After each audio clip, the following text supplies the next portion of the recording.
জানেন 1970 সালে Soviet union তারা চিন্তা করলো তারা পৃথিবীর নিচে যাবে, কারণ তারা জানে পৃথিবীর নিচে হচ্ছে কিনা আমাদের বরাবর নিচে হচ্ছে কি আমেরিকা। আমরা যদি এখানে যে 6টা বাজে, আমেরিকাতে 6টা বাজে, রাত 6টা বাজে, দিন 6টা হলে রাত 6টা। সে চিন্তা করলো নিচ দিয়ে যাবে, তখন তাদের গবেষণা পথে তারা নিচে যাওয়া শুরু করেছে সাইবেরিয়া অঞ্চলে। নিচে গিয়ে তারা 12 কিলোমিটার পর্যন্ত গিয়ে দেখে সেখানে যেই গরম সেটা প্রায় 2000 সেলসিয়াস গরম, লোহা গলে যাচ্ছে সেখানে, কারণ 1500তে গেলে লোহা গলে যায়।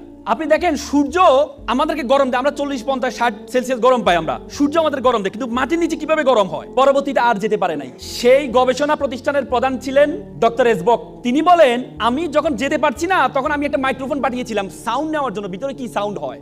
বিলিভ অর নট, তিনি একজন খ্রিস্টান। তিনি বলেছেন আমি নিচে গিয়ে একটা সাউন্ড পেয়েছি, সেটা হচ্ছে মানুষের কান্নার আওয়াজ পেয়েছি। তিনি আবার বলেন, তিনি ভাবলেন এটা একটা ইকুইপমেন্ট বা আমি যে ইকুইপমেন্ট পাঠিয়েছি সেটার কোনো আওয়াজ হতে পারে। তিনি আবার পাঠালেন, পরে দেখলেন এটা কোনো একজন দুইজন মানুষের আওয়াজ না, এটা হচ্ছে হাজার হাজার মানুষের কান্নার